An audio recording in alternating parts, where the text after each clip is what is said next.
From the Arkansas Sports Network, it's an in-depth Arkansas Razorbacks podcast featuring the man, the myth, the legend, Mr. Brad Caldwell. When I grew up, I remember the Quinn Grovey days where the SWC champions in 88 and 89. I mean, that was the time that I grew up. That's the time that I got hooked on Razorbacks. Around here, we call him the Rain Man of Arkansas Razorback Sports, Mr. Duran Miller. Real quick, speaking about going down to Baton Rouge, and all the corn dogs and all that nature. But y'all remember the time Bobby Boucher intercepted the quarterback and his pants fell off? And finally, he wears his hair upside down and he pushes all the buttons, Mr. Bill Harshaw. When you look at the Razorback athletic program across the board, Hunter Yurichak's got this thing moving in the right direction. Because these kids are looking at Arkansas athletics going, hey, Arkansas is the place to be, and we haven't had that in a while. Everyone get ready, because you're now connected to the Razor Wire.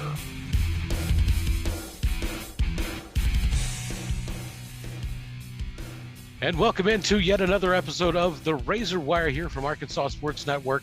Joining me as always, Brad Caldwell, Duran Miller. I'm Bill Harshaw, and guys, it's been a fantastic week for Razorback athletics. Best week that I can remember in a long time, and I feel like we say that a lot lately. It's like you've come out of Egypt into the promised land. Right. Yeah, definitely. It's just been a fun ride. Winning the SEC tournament. I mean, awesome job, and getting everything going this week and where we're at, and excited for what's about to go down here at Fayetteville in the next couple of days. I know that it's been, hearing all the stories, all the people that were lucky enough to make it to Hoover to watch it all at once, and yeah, we were there. So we want to bring it to you, Brad. You were there in person. Tell us a little bit about your trip. It was a lot of fun. I'm a guy that likes to take advantage of opportunities. And one thing I saw was the opportunity for Arkansas Sports Network to grow. So that was the very first thing that I had in mind when I went down there was we got a chance to grow ASN. So with that, but also obviously being a Razorback fan, I've told stories about how I was in Omaha in 18. I was in Omaha in 19. I will be in Omaha again this year. I like to see the Razorbacks do well. You know what I mean? I want to be there when they win it all. I want to be there when they win the SEC. I want to be there. If the football team ever is in the college football playoff, you're pretty much going to have to count me in, in some capacity. Hopefully by that time, we can get some credentials for Arkansas Sports Network to be there. But, those are the things that I like to do. That's my fun. I watch sports. That's what I do. And I like to travel. So, hey, getting in the car and going 7 hours down to Birmingham, Alabama, not that big of a deal. And so I just enjoyed going down there, enjoyed the trip, had a chance to go with my cousin, guy I don't get to see enough. And we just had a good time, and we enjoyed the atmosphere there. It was really cool. The park was perfect size for what was there. There's 10,000 people there. You don't want to be in a park that swallows that type of size up. It takes away from the atmosphere. It was a fun atmosphere. I mean, you've got fans from every SEC team. I saw every one of them represented in some way, shape, fashion, or form, even on Sunday. Texas A&M. I saw Texas A&M fans there. They didn't even make the tournament. And it was really cool. It was really cool to see. A lot of orange there on Sunday. A lot of Ole Miss fans there as well. A lot of Razorback fans there too. And then when you come out to Sunday and you can find yourself in a cluster of the fan group that you want to be with, that makes it a lot of fun. I got to celebrate with my family, like I said, with my cousin. His dad and mom come down, got fired up and just decided, hey, we're coming to the championship. And, man, we just had a good time. It was a lot of fun. Well, while you were there, you kind of shot some video for us, and we want to bring that to you as I kind of give you an opportunity to experience what it was like in the stands as Arkansas won their first ever SEC tournament.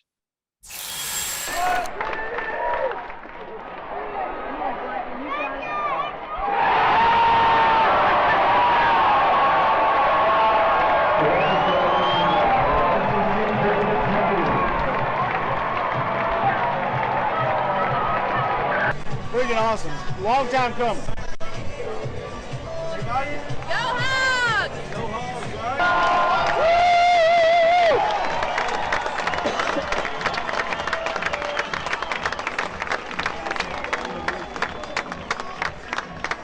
Gotcha. My name's Jordan. I'm from Cabot, Arkansas. Cabot, Arkansas. Come all the way over here to Hoover. Tell us.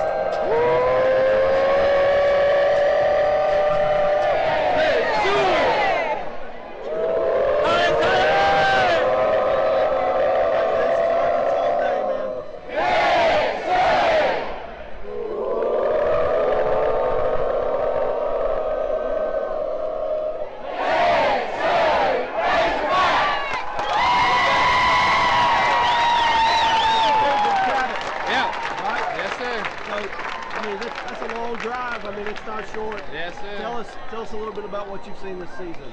Oh man, everything's been great. Bats have been doing pretty good. Pitching and out of the bullpen's been really amazing. I can't wait to see what defense have to offer. And go Hogs! It's awesome. What's your name? Where you from? Rodney Stoud from Batesville, Arkansas. Batesville. Tell us a little bit about why you came down here. Well, I was down coming through, going to Atlanta on business and coming back through Birmingham. Thought I'd stop, watch yesterday's game, and then decided if they won it, then I would stay for today. It was awesome. Right. So this has been a long time coming. There's been a lot of things happen. Yeah. Tell us your feeling about just the whole thing. Well, it's just great to see the program rise to this, level. We've been here, I guess, 4 other times and hadn't won it, so it's just really good to see. Kind of really puts a statement on Coach Van Horn's resume. Now we just need to win the national championship. Nothing big, right? No, just win the national championship. That's right. It does seem like it's national championship or bust, though, right? I think so. I mean, this team's primed and ready to win it, I believe. Yeah.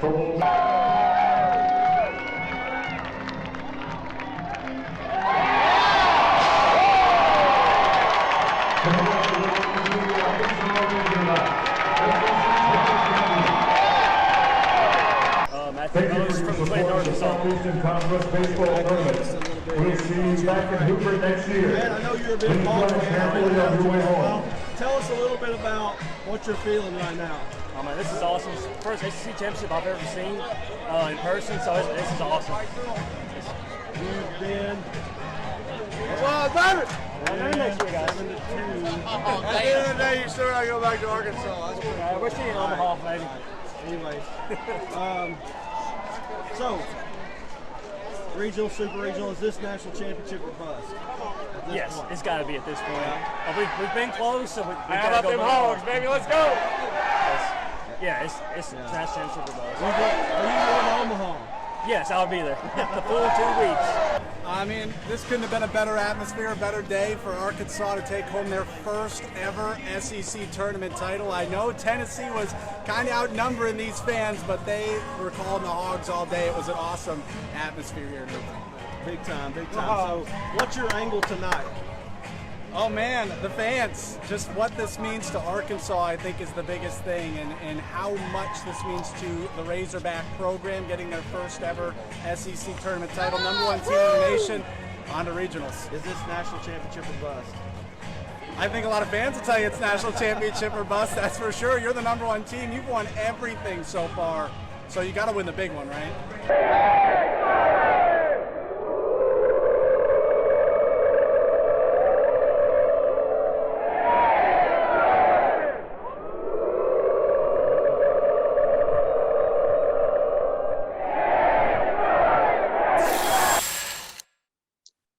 So, Brad, I'm jealous, man. I'm jealous. So let me give you a little backstory. So did some Facebook Live on Saturday, and they've got the music just blaring in on you. And so I try to use my phone, didn't work out. So I go and I get a setup to get at least some better sound. And so it was a directional mic though. And so the directional mic, obviously with the directional mic, as long as it's pointed in that direction, it's going to get good sound. Everything else was not. Well, there were some clips, and you probably didn't include those. There were some times that I was telling some fans to stick it and rotate because they were being idiots about certain situations. There was a guy that got in front of the camera, "Hotty toddy." I was like, "No, sir. This is Arkansas's day. Not Ole Miss. This is Arkansas's day." Then you had the Tennessee fans come in, and I thought we were going to have to fight them before it was all said and done. But I had the mic on some of these people. There was a lot of elation in the stands. There were a lot of people hugging. There were a lot of people just having a great time. I mean, the guy from Batesville that was on that clip there, he's just very happy. I mean, it's just a very happy time right now to be a Razorback fan, be able to just claim a winner. And at this point right now, Arkansas isn't just a winner. They're the winner of the SEC. 26-8 overall in the SEC competition. I mean, it's the greatest run right now in SEC history. Okay. Vanderbilt did this as far as winning all 10 series. They did not win the SEC tournament. Arkansas at this point won the SEC tournament. If they go on to win it all, I don't want to go there. I'll stop. Yeah, I was wondering how far you were going to go with it, but that's when you start talking about farm animals. If you win it all, we're going to have to start talking about farm animals and goats and things of that nature. But, we don't want to have that discussion. We don't want to jinx anything. But did you at least bring a broom with you? Because we swept it up there. We did, man. It was fun. I would suggest that if you get a chance to go to something like that, go to it. A very similar atmosphere to Omaha. In fact, the Hoover Met is very similar, just in look, to what Rosenblatt was. If you stick some general admission seats out in the outfield, you basically have Rosenblatt. Okay, and so it was really cool. Atmosphere was really cool. I see you, Bill. I see what you put in there. Anyway, but it was just a lot of fun. I'm an atmosphere person. Like I could have went, and if the Razorbacks didn't win, I'd been like, man, it was a great trip. Cool atmosphere, got a chance to hang with family. I mean, what more can you ask for? But the fact that they were able to win it, sweep through the SEC, as you said, Bill, there's just not a lot else to say. It was just a lot of fun. Yeah, and by the time you got there, all the corn dogs were sold out because LSU was already done and gone, and not a lot of cowbells left. So I'm sure you had really enjoyed your time. I did. That's cool. I was at work and I couldn't, for the championship game, I was working when it was over, and I have a radio, but it's only for like stuff that's going on, at work. And my operations manager actually called me on the radio because they know I'm such a big Razorback guy. That's how I'm known there. And was like, do you want to know? And because I have it recorded and everything, I was like, yeah, go ahead. And he was like 7-3 or 7-2. And I was like, he said, SEC champs. And I said, Arkansas? And he said, yeah. And I gave out the biggest whoop pig suey on the radio, which is pretty cool, So I didn't get to go down there. I didn't get an invitation from you, Brad. I could have came up sick that day or something, but I'm glad you got to experience that. That's awesome. And I'd love to get to do that one day. Let me say this, and this is for you guys. I would have loved for you guys to have gone. I did go very impromptu. I mean, yeah, we know. When I say impromptu, I mean like Friday night. I'm like, hey, you want to go to Hoover? They're like, let's go. So we went. I mean, there wasn't a lot of planning involved. It was, hey, I've got the money to go down there and buy a crappy hotel, which I could tell you a lot of stories about that situation. That was fun. I'll just say this. I got the room key to somebody else's room, walked in the door, and they freaked out. So that was just one part of it. That was one part of it. It was unbelievable. But it was it was something that I would have loved to take you guys, and hopefully, we've got a chance at Omaha. Hopefully we get a chance to go there. Yes, sir. Well, we're going to look ahead, and we're going to talk about a few things here hot off the razor wire. We're going to go in depth to the Arkansas winning the SEC tournament. We're going to talk a little bit about Kevin Kopps and him winning Collegiate Baseball's Player of the Year award. And we'll also touch on Arkansas being the #1 seed overall for the first time ever, as well as an NCAA regional outlook coming up ahead. But starting off, I mean, Dave Van Horn, he said over and over again that, you know, these guys want to win. He's never said that he wanted to win this thing, and I think he proved it this weekend. He downplayed it. He did a good job of Lou Holtzing it in a lot of ways. Obviously we don't know what Dave Van Horn says behind closed doors, and he's really good at keeping what's behind closed doors. Mm-hmm. And so, yeah, we all, as kind of the sky's falling Razorback fans, all wanted them to go maybe 1-2, get out of there. Let's get ready for the regional, especially when Slavens gets hurt in the Georgia game. It was like, let's just stop what we're doing.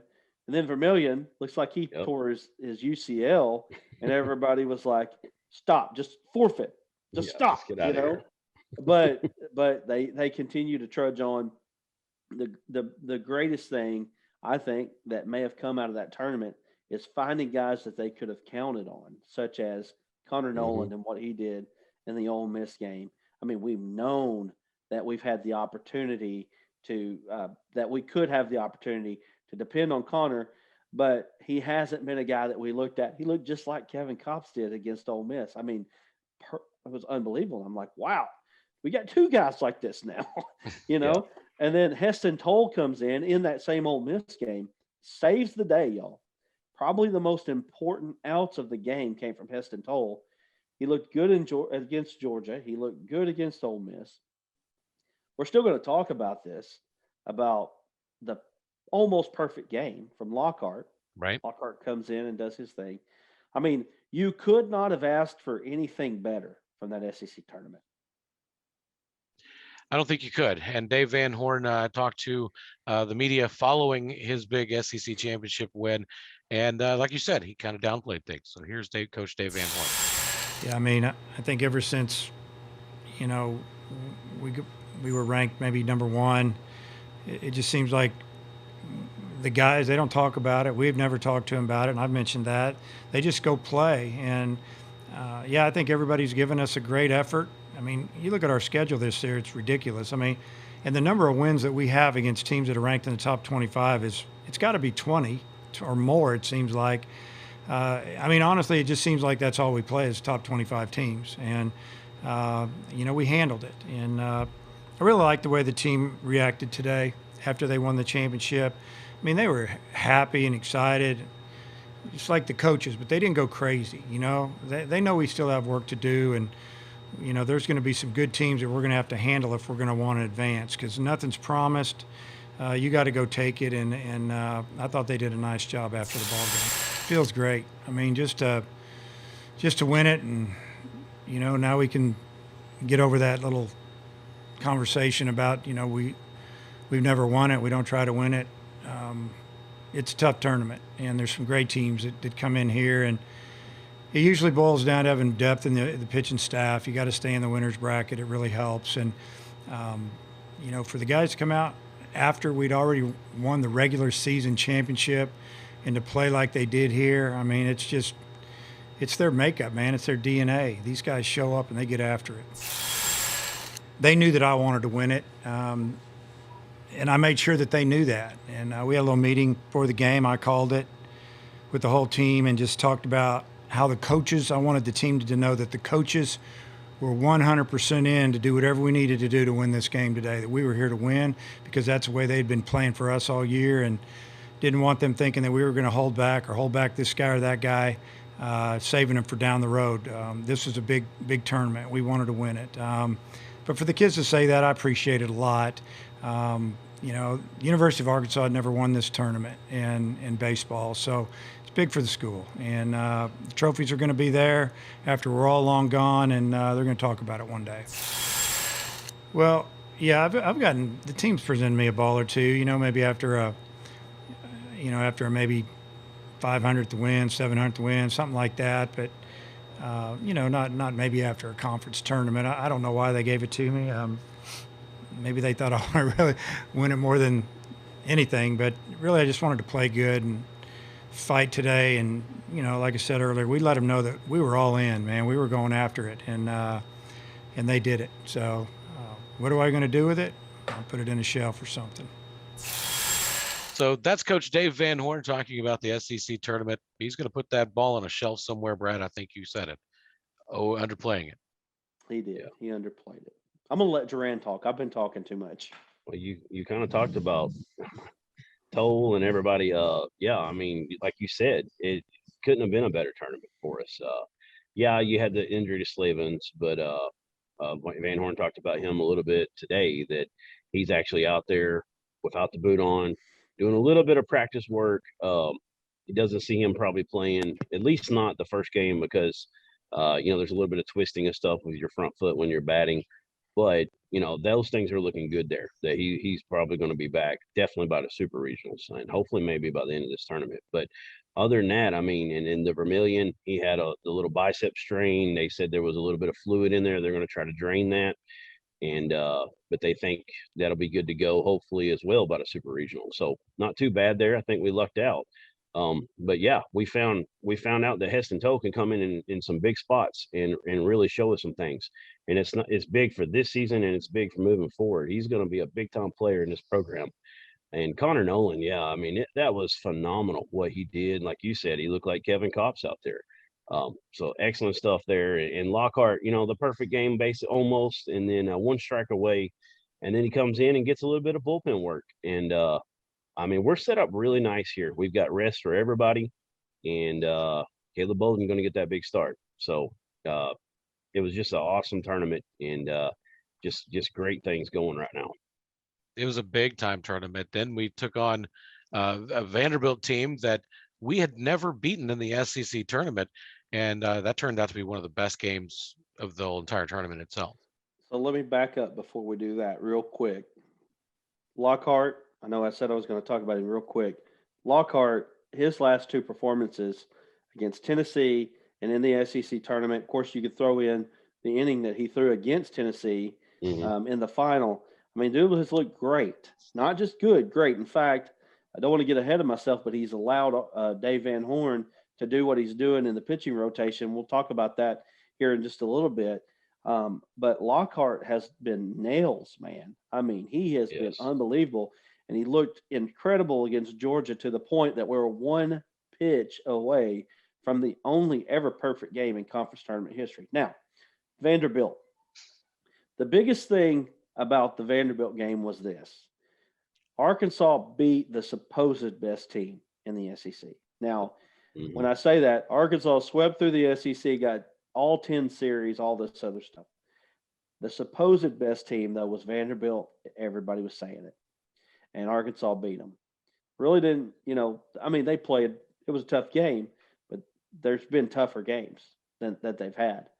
Arkansas beats Vanderbilt, takes the wind out of their sails. Ole Miss comes in and comes in and beats Vanderbilt, knocks them out. We thought that Vanderbilt was going to get another rematch against Arkansas. They didn't even make it to us. Arkansas beat the supposed best team in Vanderbilt by and really knocked them out of the tournament. So yeah, I mean, they definitely were supposedly the best team in the conference with, you know, Vanderbilt. But, you know, then you start looking at Tennessee, a team that actually beat Vanderbilt in the East, and we swept them, won 3 out of 4, and you know, took control of business there. And you know, the thing that amazes me is this team's ability to move personnel. When you take a guy from third and throw him over onto first, there's going to usually be some kind of drop off there. You lose your stud first baseman, you're usually going to hit a drop off. You lose a pitcher, you're going to suffer from that. And we're not seeing the repercussions from that. And I think that, to me, is what amazes me the most. It is. It's absolutely the greatest part of this team, and why you have to have confidence at this point that they very well could win it all. You know, I don't want to say they're going to win it all, but 62% of America thinks they are, according to baseball. It's really weird, just to be honest with you, the position that Arkansas is in, because Arkansas's always had the chip on their shoulder. You know what I mean? Yep. They've always had the chip on their shoulder. How bad is it? And so, you know, the chip on their shoulder, you know, that's the thing that I think as Arkansas fans, what we're looking at is we're used to time and time again. Yeah, we made the SEC tournament. How far do we have to get to make it to a regional? Right. And, this time as an Arkansas fan, I'm sitting there going, man, I'd really like to win it all. At least in the SEC tournament, I'd really like to win this thing, but I didn't expect it. I figured we would rest some guys. I figured we would allow some people to get a well-deserved break and to not get any injury. And the injury bug hit us, but we were able to bounce back for it. And just an outstanding performance by this team. Yeah, I mean, Caden Wallace coming in, he's considered an all-star third baseman. But because of the situation with Nesbitt over there and Colin Smith, and then Slavin's doing the job he's done and being able to take over that first base position, they moved Wallace out in right field because Dave Van Horn knew he was capable of doing that. And so, I mean, he did that. And then when all this happened, they were like, all right, let's bring Wallace back to third, his natural position. Let's move Smith to first because that's where he first started working out at this year. He thought he had a chance to maybe get that job. And I don't know if y'all remember, but when we went to Arlington to start the season off, Matt Goodhart didn't make that trip because he was having some kind of sickness. And the DH was gone, so Colin Smith started at first, and Slavens was our DH, so he'd already had a little bit of experience there, and just did an excellent job. That's a hard thing to do, to move around like that, and us basically there was the one bunt that Wallace picked up a little late, might have could have let it go foul. We'll never know for sure, but other than that, Colin Smith on that one pickoff, he might have been a little far from the bag where he couldn't get the tag back around. But to really have just those two issues after doing all that movement and still be one of the best defensive teams there is, I mean, just really says a lot about quality of guys we got and the work ethic they're putting in. Speaking of being one of the best defensive teams that there is, how about up the middle with Jalen Battles and Robert Moore? Battles is going to knock it down. Let me tell you, Battles is one of the best shortstops, not only in the SEC, but in the country. He's a major leaguer at that position. And I mean, he's got that kind of talent. And so does Robert Moore at second base. Robert Moore has one of the best transitions you'll ever see. I mean, it's phenomenal. And Battles, I think if you put him on a mound, he definitely throws 90 plus miles an hour. He has got an absolute cannon, and he really don't even let it go most of the time. He might have one hard throw the whole game. It's just easy for him. He can throw it from his backside too. We saw that. I mean, he's just flicking it outstanding over there most of the time. An outstanding play.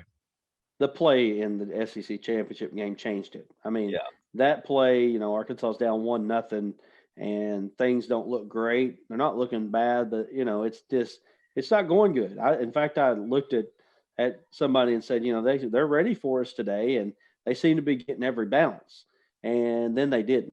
And it happened when Jalen Battles made the play that he made, and then of course he hits the home run and makes a couple of the plays and goes on and wins the SEC tournament MVP. That's probably the most fired up we've seen Coach in a while. I mean, because he's always just locked in with the game. But seeing that probably brought the fire to us. So, I mean, I guess we're playing for Coach as well. So, I'm feeling very confident. I mean, coming in, I talked to my uncle, and I mean, he gave me a lot of inspiration. Just getting my head right for it. But honestly, I thought Cullen was going to win MVP of the tournament because I mean, he was just outstanding every game. I mean, but I'm very blessed to be the MVP. I mean, as y'all saw, the first pitch, he quick pitched me, and I mean, in my head, I'm like, really, dude? I mean, it kind of made me mad, so I guess I knew I was expecting another off-speed pitch, and he hung a breaking ball, and I took my anger out on it, so. So, again, that's Battles there after winning the SEC tournament MVP, and he's well-deserved. He had several huge at-bats. The defensive performance that he had was outstanding. But there's a lot of people back there that's going, what about Colin Smith? Where's he at in all this? Colin Smith got hosed. And, the thing that bothered me about that is you had 3 from Florida and 4 from Tennessee on the all-tournament team. The team that wins gets 2. And Colin Smith is the guy that should have been the MVP. Also, Lockhart comes in, throws the perfect game almost, and then also comes in an inning relief. In my opinion, you should have got Lockhart, Smith, Copps, and Battles should have been your 4, and Smith is probably your MVP. I mean, honestly, he goes from third to first base. He hits 3 home runs. Every game but one, he hits a home run. they're all big. He was like 5 for 13 in the tournament. I mean, there's nothing that he didn't do. I think he kind of got overtaken, but what I like about the kid is that stuff's not going to bother him. It's not. And one of the things that I like about Colin Smith is, as a journalist, I read into somebody's ability to speak, well. Mm-hmm. And if somebody is asked a question, I want more than a yes or no answer. Brad, I know when I was, watching your initial video for fan reactions, there was a couple of fans that, you're asking them questions and they're just not biting on anything. Mm-hmm. And, Colin Smith doesn't have that. You ask Colin Smith a question, he will give you the response you're, not necessarily the one you may be looking for, but he will give you a response. And here's Colin Smith. Oh, I feel incredible, man. I feel like I'm finally swinging the bat like I know how to swing the bat and how I've swung the bat my whole entire career.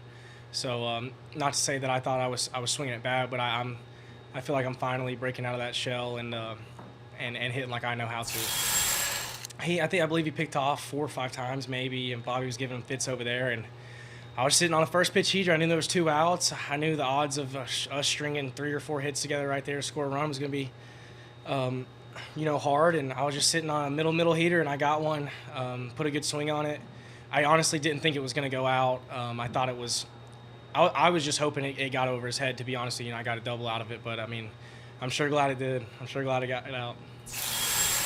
Yeah, I mean, I think regardless of the position, I think that the bat was going to be there this weekend. I started really feeling it against Tennessee at their place, and then I knew I was about to get it going. But defensively, I mean, I practiced there the whole entire fall. I thought that was the best shot I had to, get on the diamond. So, I mean, that's what I did. I asked Coach, and he said, get a little reps at third, second, first. So, I mean, I feel fantastic over there. I still have having some trouble going after balls to my right, just because at third base I go and try and get everything to my left. But other than that, I feel great. I feel great picking the ball. I feel great stretching.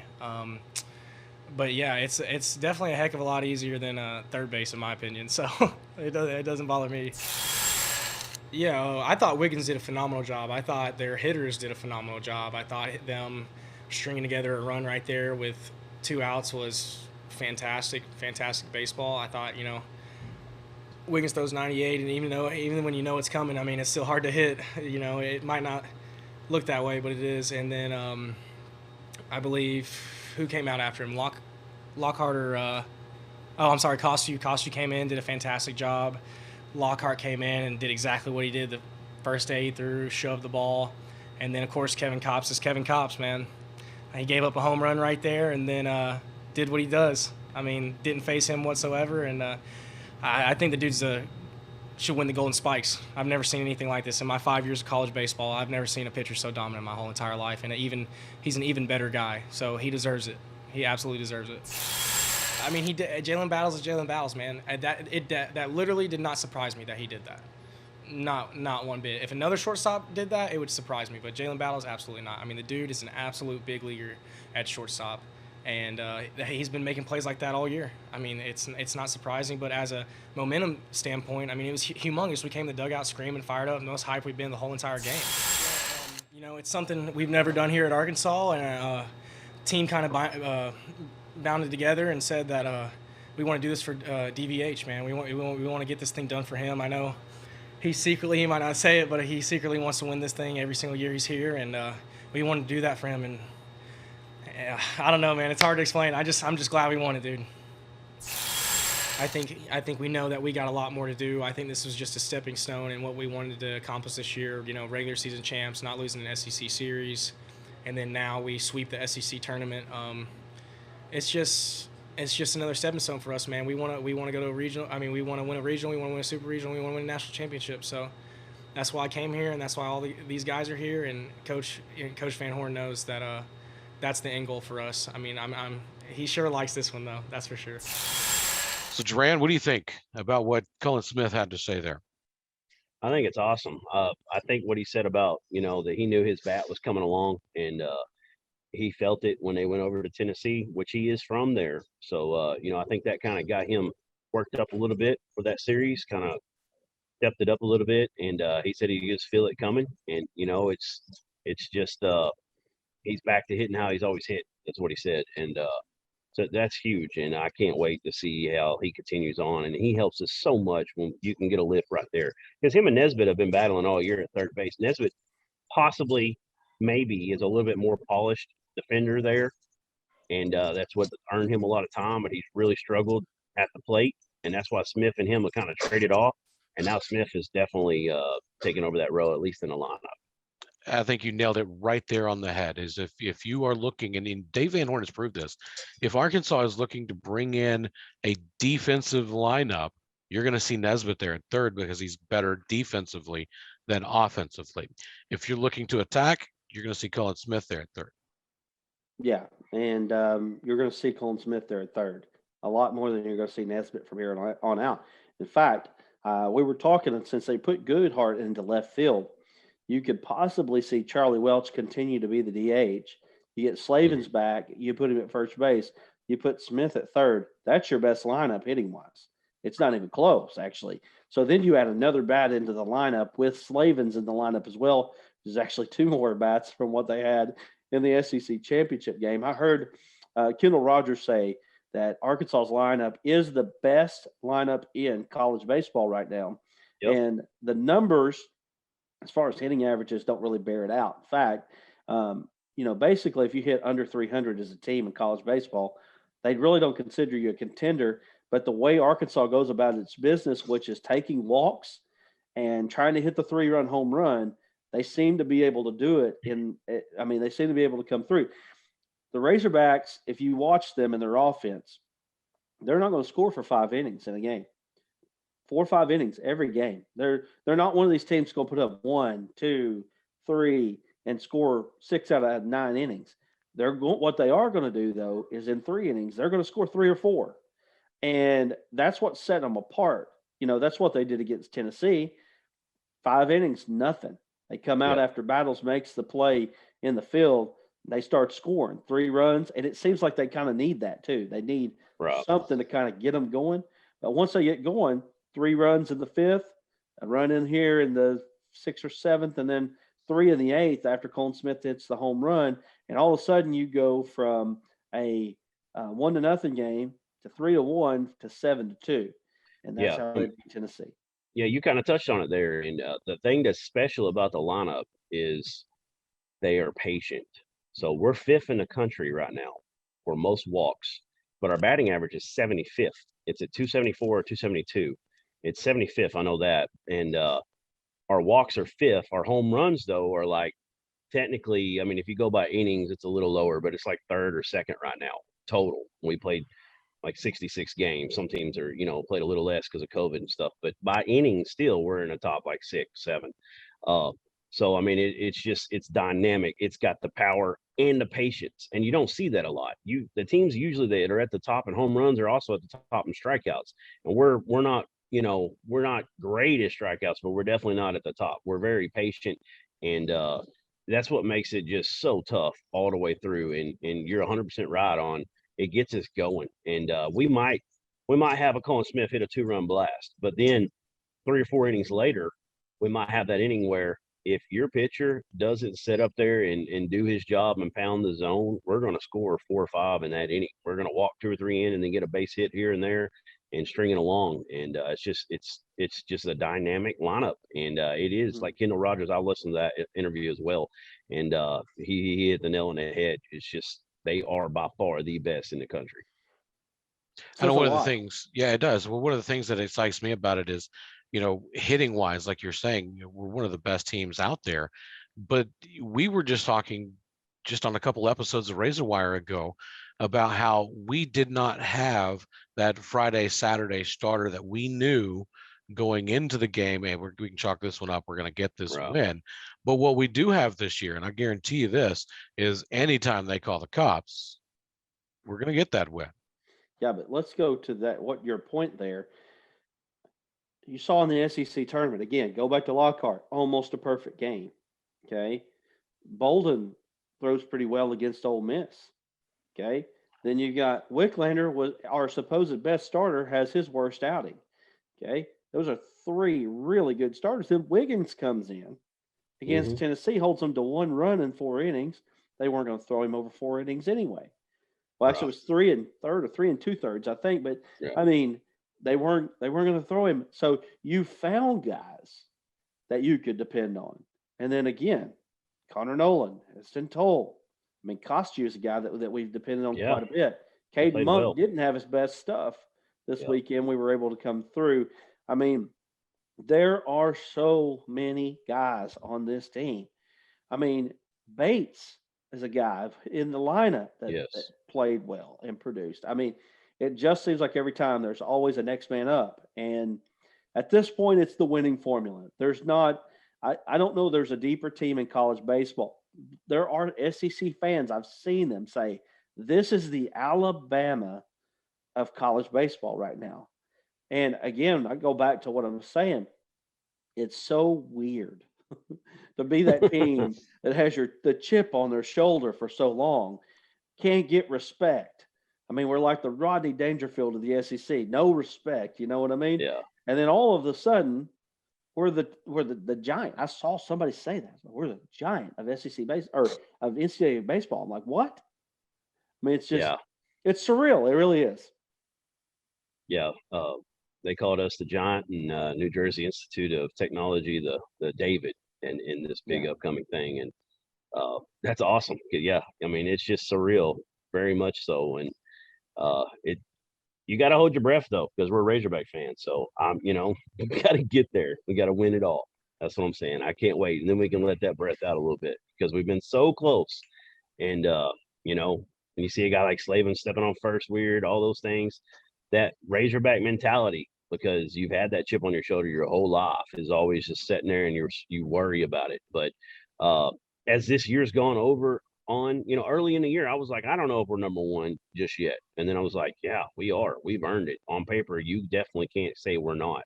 And I've relaxed more and more all season long to get to the point where we are now that it would be a big upset for us not to win the whole thing. And so, I mean, it's a special time. It is. Kevin Kopps picks up the Collegiate Baseball Pitcher of the Player of the Year award. That's outstanding right there. I mean, when you start looking at that, Kopps has been the guy that's our go-to. I can't really think of very many recent players in Arkansas history that just you mention his name and the opposing team shuts down. Yeah. Yeah.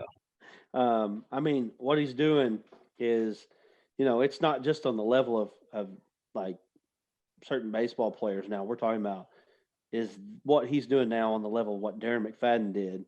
I mean, it's pretty unbelievable. I mean, the only thing that I can compare it to is Andrew Benintendi and what he did during the year that he was, or the second year here, where he went off 20 home runs and all this other stuff. He was by far and away better than everybody else. He wins the Golden Spikes Award. But Kopps is completely different. Benintendi came in here as a highly regarded guy, as a guy that was going to leave after his second year because he was a second-year draft-eligible guy. He was supposed to. Kevin Kopps in his 6th year. He hasn't been that great other than this year. And, people were worried. He was showing how to throw that one-seamer that he throws on the SEC network. People were like, don't show him, don't show him. You got to master that. Right. And that's exactly what's happened with him. He's mastered that pitch to the point that he could throw it 37 times against Vanderbilt and never throw another pitch. Right. Accurately. That is dominant. Nasty. It's a gyro. And the cool thing is occasionally you'll see it come in at like 78, 79. And I was thinking that was a different pitch. That was like a 12-6 because the slower it comes, the more it cuts. And it's really just the same pitch. He's just changing the speed. He'll throw it 87. He'll throw it 79. I mean, dude, and if you hit it, I think he was a little amped up in that Tennessee game, and Van Horn said that. He came in a little bit of adrenaline going, and he left it up a little bit a couple times, and that's why they got to him a little bit. But other than that, if you make contact, you're just going to drive it in the ground to the best infield in college baseball right now, especially up the middle. Mm-hmm. So just crazy how good he is and how dominant he is and how he's mastered that pitch. It'd be cool, wouldn't it, to be a major Division I baseball pitcher, and your fastball is basically just your show me pitch. Right. That'd be pretty. That'd be pretty. Hey, check this out. Be awesome. Well, stay tuned. We're going to talk about the regional outlook coming up with the Sisters of the Poor and Blind. We're going to talk about that game coming up here in just a moment. We'll be back with more Razor Wire in just a bit.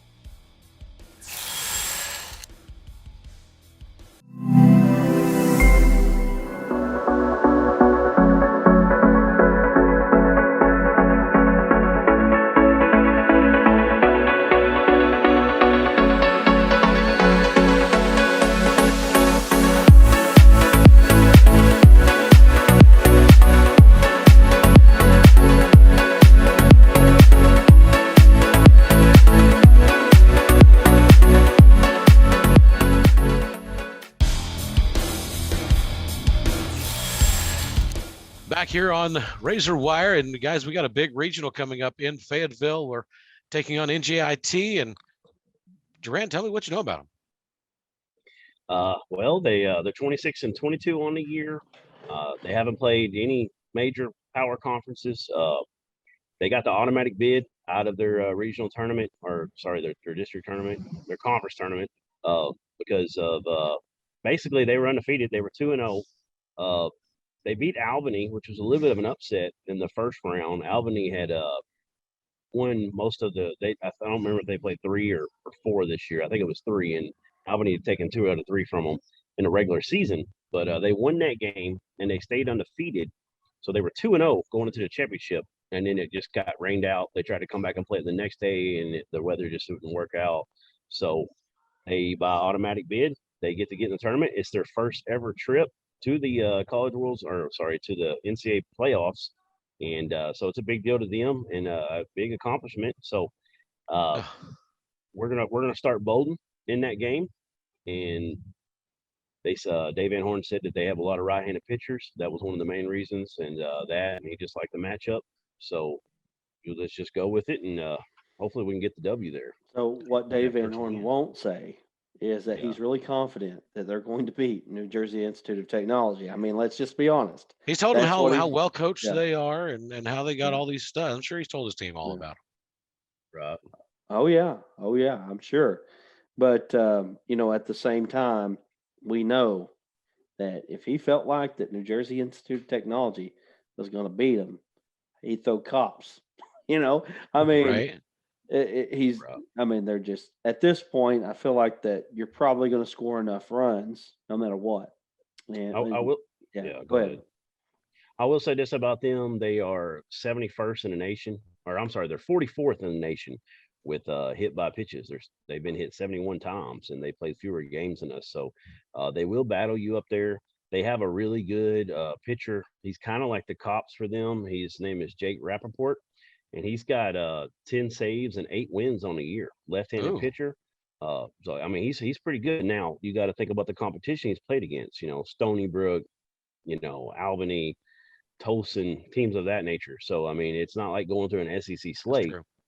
But still, I mean, he's got they got some pieces there. They're not just, they're not the worst thing ever. They're not a D2 team. They're definitely earned their spot there, and it'll be interesting to see how it all folds out. But well, I mean, it'll be a really good first game. Do you kind of feel bad for these guys? I mean, they kind of have this Cinderella-esque type of season, where they get the automatic bid, and that's the only way that they're going to make it into the tournament. And they get to go to the regional, and the host team is the number 1 team in the country by far. Well, and that's who they're going to take on. I mean, that's sorry, that's guys. What you do. That's you what feed you do. the beast. You put Cinderella with the number 1 team, and then if they beat them, it's a huge story. And if they don't, the number 1 team moved on and did what they should do. Now, if you want to talk about one thing that the number 1 team can get mad about right now, is the fact that the number 1 team's on ESPN3. I know that, Bill, you harp on this a lot. And there are other teams that are on ESPNU2, and the Fayetteville Regional is just on ESPN3 only. I've never thought about it being a slight until now. I think it's a slight at this point. Arkansas should have primetime focus being the number 1 team. Every year, the number 1 team gets the primetime focus, but this year, Arkansas being the number 1 team, Let's put them on ESPN3. Yeah, and then That leading up is to here, crap. it is, and leading up to this, the argument against it has been, well, these schedules are made out a year in advance, and we know who's Arkansas is going to be playing, if they're going to be number 1 or not, and that's why Arkansas is on ESPN3. These television broadcasts, they're not made up years in advance. Nope. This was a slight. Yeah, I 100% agree, and it's odd because I don't remember the number 1 team overall not being on ESPN 1 or 2 or something that you can watch without having to have internet connection. The first week, that first regional. So I don't know how you can take it anything but that, in my opinion. And then you look at the super regional. You're not going to have a sexy matchup in the super regional. There are going to be much sexier matchups. You're going to have a 1 versus either La Tech. You think they're going to put Arkansas on a big-time primetime channel against La Tech? Or maybe North Carolina State. North Carolina State, you probably have a little bit better chance. But Arkansas La Tech, maybe you might get on ESPNU. When a lot of these other teams are going to be on ESPN, ESPN2, right. It's crap. I mean, I don't even know what else to say. It's crap. I have been the guy on this show that has said, it's not that big of a deal. Well, it's a big deal now, and it's crap. Yeah. I think it's not just – go ahead. When we get up to the bigger competition, when we start looking at teams like Nebraska, who we have in the regional, that game hopefully gets picked up. But, I mean, NJIT, up until they were named to the regional, I was like, who are they? Right. And maybe it does, later, maybe tomorrow or Saturday or Sunday, they get picked up on something besides ESPN3. But like if this whole regional is on ESPN3, have I said it's crap? Because it's crap. Yeah. And we honestly also, we might have got done a little bit of favor with the Ruston Super, meeting us up with them, that regional. But getting Nebraska, the clear Big Ten champs, which I know the Big Ten's not as good as, some of these Southern conferences that get to play a little bit more baseball earlier in the year, like the SEC and the ACC and the Pac-12. But, I mean, that's a 2 seed that honestly probably should have hosted somewhere. They probably should have hosted. It should have been like 15th or 16th at least. So I mean, we didn't get the easiest break. Now NJIT, yeah, we got handed that one, but Northeastern's done pretty good. Their RPI is 33rd. Nebraska's RPI is 42nd. Earlier I said Arkansas's batting average at 272 was 75th. I had that wrong. I apologize. It's 125th at 272.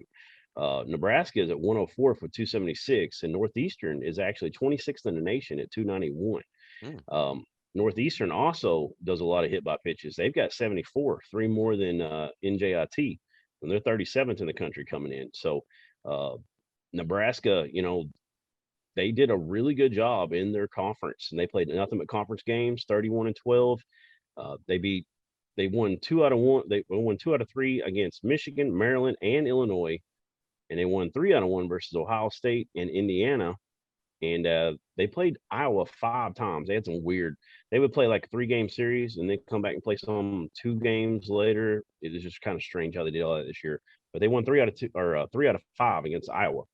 And but Rutgers actually swept them. That was their only series loss. It was against Rutgers. And Scarlet Knights beat them 3-0 in their first series. They should have hosted. Well, then they did come back and beat Scarlet 2 more games later. But that's a good ball club, and it's ran by Dave Van Horn, guy under his tree. Yep. And I mean, they're a good baseball team, and they've got a couple good hitters at the start of their lineup. That's very good. I mean, got some good power. One of them is a really good hitter. Nebraska's been looking for the next Dave Van Horn since Dave Van Horn left them a long time ago. Right. Yes. And I know that Dave Van Horn still talks very fondly of the Nebraska program and his time at Nebraska. And Dave. Really seeing now how great of a coach that Dave is by the fact that Nebraska made it back-to-back World Series under Dave Van Horn. I mean, Nebraska, I think, hadn't done it in 50 years, and then they do it with Dave Van Horn. They haven't done it since. Yeah. But, I mean, I'm not sure they're there yet. Now, My biggest worry about the regional is not necessarily any of the teams. It's Arkansas. Yes. Because the upper competition is what Arkansas plays better against. It's the lower competition that they don't play as well against, the A&Ms, the Alabamas, the Auburns. You take all three of those. They lost their games against all three of those. LSU was another one that they didn't play as well against. But you didn't play anybody like any of these teams. I mean, maybe I could probably go back into the non-conference at some point and point to a team here and a team there. I mean, Arkansas only lost 2 non-conference games all year long. One of them was to Oklahoma. I can't even remember who the other one was against, So they haven't played anybody, I don't think, really like any of these teams, maybe except for Nebraska. And if they take care of business, if they just come in and do what they do, they're not going to lose. Right. And again, we may be sitting here next week and we're just like this, and Arkansas, we thought they were going to win, and yeah. But I mean, at this point, if Arkansas does what Arkansas does, they're going to be 5-0 going into Omaha. Right. And that other conference loss, your non-conference loss, was Louisiana Tech in that game 3 down there. That's right. And the strike zone got really wide there for the last couple of batters, and it was a tough one. But yeah, I agree with you. And like you said, like the thing to worry about is Arkansas. It's not these other teams. If we play our game like we've been doing all year, I don't think we have anything to worry about. But Nebraska's good enough that if they happen to run their table and we meet up and we both got our aces to go, you never know. Wicklander could have a game like he did against Tennessee. He could have a game like he did the weekend before that against I know it was Tennessee that I'm thinking of, and where he's just not got quite his stuff. They were up 5-0 right off the bat. Mm-hmm. And that kind of gets you in trouble. But then, if we did happen to lose one, then you got to beat us again. And it's just a very tall task for any of these teams in this regional. So it sets up nice for us on paper. We should do it. If they keep that mentality they have all year, they're not worried about rankings and all that. They're just worried about the game in front of them. It should work out extremely well in our favor. Yeah. And I just, at this point, where Dave Van Horn is in his career, you've got to think that he's going to be able to keep them focused. Arkansas plays their best baseball now. You go back 2018, Super Regional, they went 2 out of 3 against South Carolina, but beat South Carolina like 14-2 or something like that in the final game. Turn around next year against Ole Miss in the Super Regional, did the same thing. Win 2 out of 3, beat them 14-1, and just blew them out. Then of course they go into the College World Series in 2018. They beat Florida twice. I mean, Van Horn's got the abilities to push the buttons when he needs to push them. And again, anything can happen. I mean, that's why they play the games. But at this, I expect next Thursday that we're talking about Super Regional, and basically I expect to have the same tone about what we're talking about. I do. I expect that we're going to be talking about how we get into Omaha, when we're going. Okay. Exactly. I mean, it's crazy talk, really. When I hear it come out of my mouth, it's crazy talk. But you're talking about the best team in the nation right now, and I don't think it's close, really. Right. I mean, you're talking to Tennessee should have been the number 2 overall seed, right? Should have been. Arkansas I think so. I think Should it have should be higher in been. Texas. And the thing that you was kind of the theme in your reaction from Alabama is Omaha winning. Omaha is a natty or bust. And I think at this point in the season, there's not one single Arkansas fan out there who has consistently followed Arkansas baseball that will tell you that they're going to settle for, we just made it for Omaha. That's an accomplishment. We made it to the College World Series. There's not one single person out there that's going to say, I'm happy with it. Yeah. Yeah. I mean, that's sorry, Jaron. No, you're good. I'll talk later. You're fine. Well, I was just going to say that's a really good point, Bill, because I think, we made all the World Series we made under of Dave Van Horn, but when you get back to 18, that team we knew was capable. I still wasn't thinking they were the best team going into that. I was thinking they were probably in the first half of it, maybe the top 4 of it. But, good things went right. and then we all know we're 1 out away. But I think that was the first time that we really started to not just be happy to be there. We started to think we could really win this. And that one definitely, after that, when we got back in 19, even though we didn't play well there, that was an excellent team, a great season. And, that team wanted to win it all. And I know now those kind of things kind of have to happen usually. You got to build up to where we're at this year. Yep. And this team by far is looking at nothing but winning it all. It's not like in the past where you're like, man, I'm happy to be here. Wouldn't it be cool if we win 2 or 3 in this, and hang around for a while and don't have to go back to Fayetteville, for a week or so? Now it's not like that. It's like we are going to win this. And so I think the table is set for us. And I think what you're looking at is all of these fans, like you're describing, Duran, all of these fans are going to be at Baum Stadium this weekend, and they're going to let that team feel that excitement, and they're going to let the team feel, how, confident that they are. The fans are confident in this team, and the fans are going to let the team know about it. And I hope the team realizes that this packed stadium is because of their work on the field. Probably the guy that I take, I don't know, Kendall Rogers is one of them, but Peterson is the other guy that I take more from what he says about college baseball than anything. Kyle Peterson. And he says to anybody who expects to win a regional or super regional in Fayetteville, you know what he says? Good luck. Right. It's going to be wild, folks. Okay, so checking into regional tickets, many of you that are watching probably have. There were none. There were none. Okay, because the season ticket holders took them all, every one of them. There were no leftovers. That's never happened. 10 to 12,000 people. None.